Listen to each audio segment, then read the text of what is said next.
అమ్మాయి కొన్ని రోజులకి బయటికి ఊరెళ్తుందండి. ఇంకా చూడండి వాడికి బెంగొచ్చేసింది. అన్నయ్య ఎళ్ళిపోయాడు. ఇప్పుడు అక్క కూడా ఎళ్ళిపోతుంది. నాకు ఆడుకోవడానికి ఎవ్వరు లేరు అని. వాళ్ళ అన్నయ్యతో పెద్ద ఆడడండి. కాకపోతే వాడు వాకింగ్ తీసుకెళ్ళేది వాడే కాబట్టి బాగా పక్కనే కూర్చోనేవాడనమాట. ఎప్పుడు జాలిగా చూసి బయటికి తీసుకెళ్ళన్నట్టు. వాళ్ళ అక్కతో మాత్రం ఎప్పుడు కొట్లాడుకుంటూనే ఉంటారిద్దరు.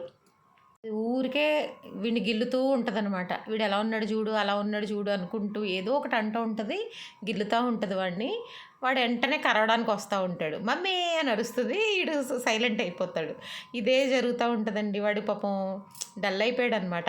అదే ఆ రోజే నేను అంత కంగారుగా లక్కీ విషయం కంగారు పడిన దానికి కూడా రీజన్ ఇదేనండి. మా అమ్మాయి కూడా వెళ్ళిపోతే దాన్ని హాస్పిటల్‌కి ఎలా తీసుకెళ్తాను నేను? ఒక్కళ్ళ వల్ల అవ్వదు కదా! మా అమ్మాయి వెళ్ళిపోతే ఎలాగా? ఈలోపే దానికి సూచర్స్ రిమూవ్ చేయాలి అని చాలా కంగారు పడిపోయేదాన్ని. లేదంటే ఇంత టెన్షన్ కూడా పడేదాన్ని కాదు.